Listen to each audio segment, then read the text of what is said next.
God with all my grateful heart.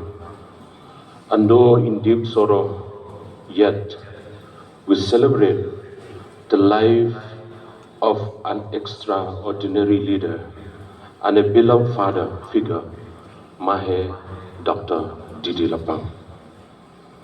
Honorable Chief Minister of Meghalaya, Deputy Chief Ministers, Honorable MP Lok Sabha, Leader of Opposition, Cabinet Ministers, MLAs, ex-MLAs, MDCs, ex-MDCs, our Chief Secretary, and all government officers, respected leaders, the Jayao Presbyterian Church, friends, my beloved people of Rivai and Meghalaya, greetings to you all.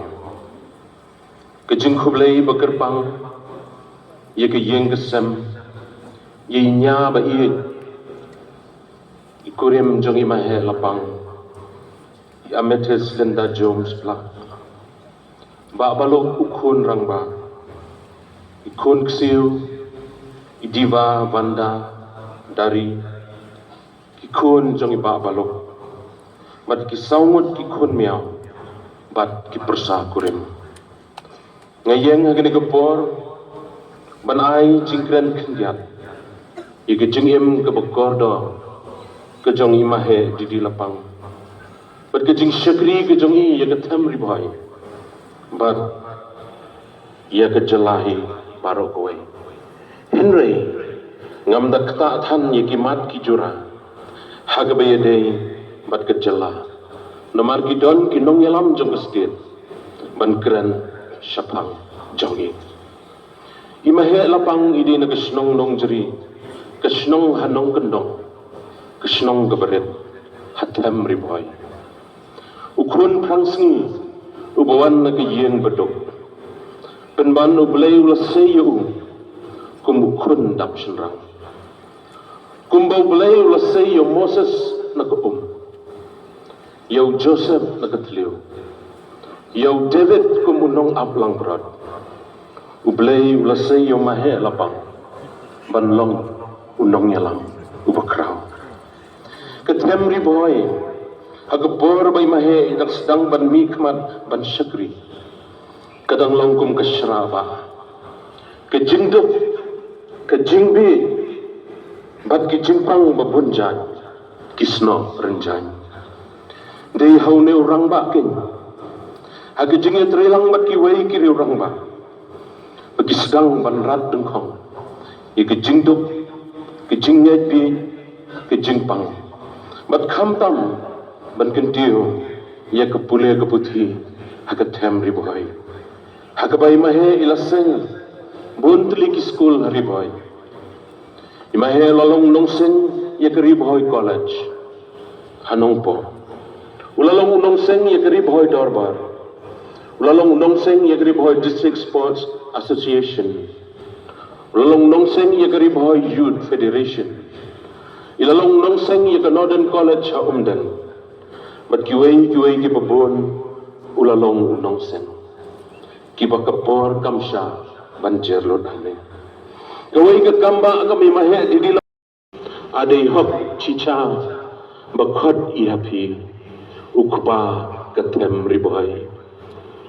Hagajing syakri jonga mat imahe kat arsnem tam kumu personal assistant jongi. Ngalalap sibun ki jinglong qualities baidan. Kum tatang kendiat agane kepor ngan kwa ban syimi kepor ngan penpau kumni. Kabening ko kejing sngoret ke baidan. Kabaar kejing yasha ke baidan. Lada grandben ye ikat no, itrei lagakam. Isya yong baladat umdan baben, yo ngasarang. Kebalai kejing piangpor, ke punctuality, kesakiru adu kini ke service, ipoi hangne ke service on time. Kejing bang ban pulekon, idon laga library, hayeng jong i ka ba he ka jing long discipline ka jong i ka jing jong tip top akriam ka ben nyo ba jem step ila depsum ila prongsur ka bangi ju ong 3 pieces ubaklan banduai habai lekpet igi bapang im jukulat banduai ida yubro badon gajing sngo ya kibale bah hagawai gamet agapor shibeje ipun yanga yong Charles ngadon kam kerki iwe ikong kumtang la persa snong jong katamri boy bat kecela ka biye barok we leisuk mahe kirman ibachi chambyang i batpi yu i chori haki la ni chakmat tang dasur baladap keren lepa di hari ite sawaga ichkuri pidawan surpi mahe haji ba ise mahe hapwani gawai gasngi hang tau ba epi mano mahe ang mabaklai ang basailai epi ang badam bakisawi basnang piyai mano ang bakaran percaya epi mahe yu mano ang balay arsapi epi panmapi api mahe mentate sutu nye ang balay api ang bamantoy ba isudai bat kalaway jong i kado syua bangan syua ituai yagayeng kasam kerbang yapinya